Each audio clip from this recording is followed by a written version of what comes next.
Hello friends. Audio dot net के तीसरे part में आज हम डिस्कस करेंगे डेटा सेट और डेटा रीडर्स को। तो जैसा कि हम पिछले वीडियोस में डिस्कस कर चुके हैं कि डेटा सेट और डेटा रीडर बेसिकली जुड़े हैं डिसकनेक्टेड और कनेक्टेड आर्किटेक्चर के साथ।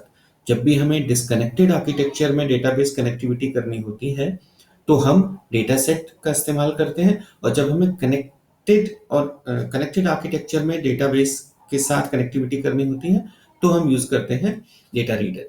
तो डेटा सेट बेसिकली है क्या? डेटा सेट एक क्लास है एडियो डॉट नेट में जो entirely डिसकनेक्टेड नेचर में काम करती है। As we have discuss earlier कि डेटा रीडर एक कनेक्शन ओरिएंटेड सर्विस है। तो as you can see here कि जब हम डेटा सेट की बात करते हैं तो there is a concept of data adapter that work as a mediator between the database and the data set. तो यहाँ पर जो डेटा अडेप्टर है ये एसक्यूएल और डेटा सेट के बीच में एक मीडिएटर का काम कर रहा है, जो डेटाबेस को से डेटा को फेच करता है और डेटा सेट में फिल करता है। For select purpose, for insert purpose, it gets the data from dataset and insert it into database. Then same for update, it gets data from dataset and update it here, as well as gets data from there and update it here. Okay, तो दोनों तरफ से ये working कर सकता है to from database to dataset, और जब डेटासेट में काम कंप्लीट हो जाए हमें फाइनल अपडेशन करना है तो फ्रॉम डेटासेट टू डेटाबेस। तो SQL adapter is a mediator here, it's work like a bridge. Okay, so data set क्या है? डेटा सेट एक इन मेमोरी रिप्रेजेंटेशन है of collection of database objects, जिसमें आपके रिलेटेड टेबल्स हैं, constants हैं, relationships हैं अमंग टेबल्स। ये सारी की सारी चीजें हम डेटा सेट में होल्ड कराते हैं। यानी डेटा सेट अपने आप में एक कंप्लीट डेटाबेस है जो टेम्परेरीली स्टोर हो सकता है। तो एक टेम्परेरी डेटाबेस के हम कह सकते हैं डेटा सेट को। We can also say कि data set एक small database है because it stores the schema and data in the application memory area। तो जैसे हम पिछले में डिस्कस कर रहे थे कि हम ये कह सकते हैं कि ये अपने आप में एक छोटा डेटाबेस है। हालांकि पूरा का पूरा डेटाबेस उठ के इसमें नहीं आता, लेकिन जितना हमें रिक्वायर्ड है, हमारी रिक्वायर्ड इंफॉर्मेशन का डेटा हम फेच करके उसकी कंप्लीट स्कीमा को और डेटा को उस स्मॉल डेटाबेस में या डेटा सेट में स्टोर कर सकते हैं। ठीक है, डेटा सेट का काम क्या है? टेबल्स को डेटा के साथ होल्ड कराना।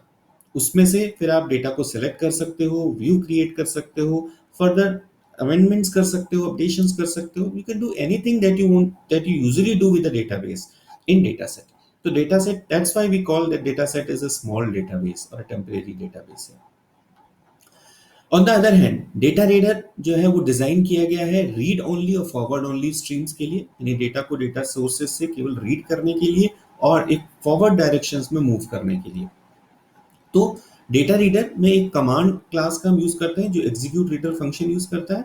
With the help of connection string वो डेटाबेस से डेटा को फेच करता है और फिर उसके बाद उसको प्रोसेस करता है।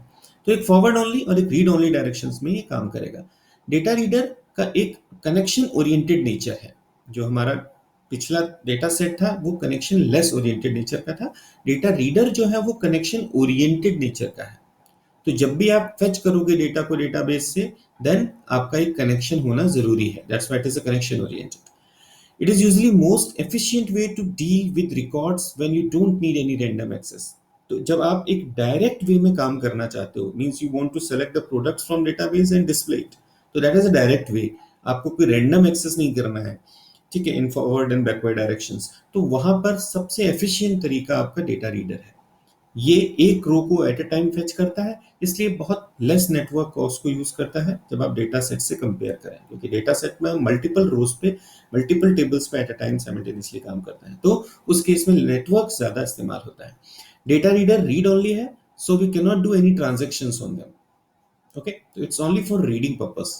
No other transactions will be allowed. It will be best choice where we need to show the data to the user which required no transactions. किसी भी तरीके का ट्रांजेक्शन नहीं है तो वहां पर data reader is the best choice. Now let me summarize this. Data set जो है वो मल्टीपल रो सेट्स के ऊपर काम कर सकता है, जबकि डेटा रीडर फॉरवर्ड ओनली करता है और एक सिंगल डेटा पे काम करता है, सिंगल रो पे एट अ टाइम काम करता है। डेटा सेट डिसकनेक्टेड आर्किटेक्चर पे वर्क करता है, डेटा रीडर कनेक्टेड आर्किटेक्चर का एग्जांपल है। डेटा सेट परसिस्ट करता है डेटा को, यानी डेटा को आप स्टोर करके रख सकते हो, लेकिन डेटा रीडर में डेटा स्टोर नहीं होगा। Data set is well suited for data that needs to be retrieve from multiple tables. तो जब भी आपको मल्टीपल टेबल से डेटा फेच करनी है, रिट्रीव करनी है, तो data set is the best way. While live connections, reading वगैरह करने के लिए, एक डेटा को रीड करना है आपको, उसको प्रोसेस करनी है, तो data reader is the best example. Data set is slower than data reader due to overhead, क्योंकि डेफिनेटली हम मल्टीपल डेटास को, मल्टीपल टेबल्स को एक्सेस करेंगे तो हमारा जो ड्यू डेटा का ओवरहेड होगा, डेटा में ज्यादा इस्तेमाल करना होगा, तो उस वजह से स्लोअर है प्रोसेसिंग में। स्पीड परफॉर्मेंस में data reader will be better than data set. Some drawbacks are there. तो बिगेस्ट ड्रॉबैक है डेटा सेट का वो स्पीड है, क्योंकि बहुत ज्यादा रिसोर्सेज को कंज्यूम करता है, तो इस वजह से डेटा सेट जो है उसकी स्पीड लेस है than of data reader. Second, it carrying considerable overhead because of related tables, constants, relationship, ये सारी चीजें इसमें है, इसलिए डेटा सेट में हमें ज्यादा ओवरहेड लगता है, ज्यादा हमें काम करना पड़ता है, या कह लें कि इसके ऊपर ज्यादा प्रेशर होता है, उसकी वजह से भी ये थोड़ा स्लो रहता है। If you need forward only access to query results, then data reader is the best choice, क्योंकि इस सिनेरियो में ये फास्टेस्ट वे है काम करने का। आपको एक ही डायरेक्शन में चलना है, रीड करना है, डेटा फेच करना है, स्टोर करना है, then in that case data reader is the best option. So thank you very much for watching this. Next video में हम लोग डिस्कस करेंगे कि डेटा रीडर के थ्रू हम डेटा को कैसे फेच करते हैं from the database. Till then keep watching, keep subscribing.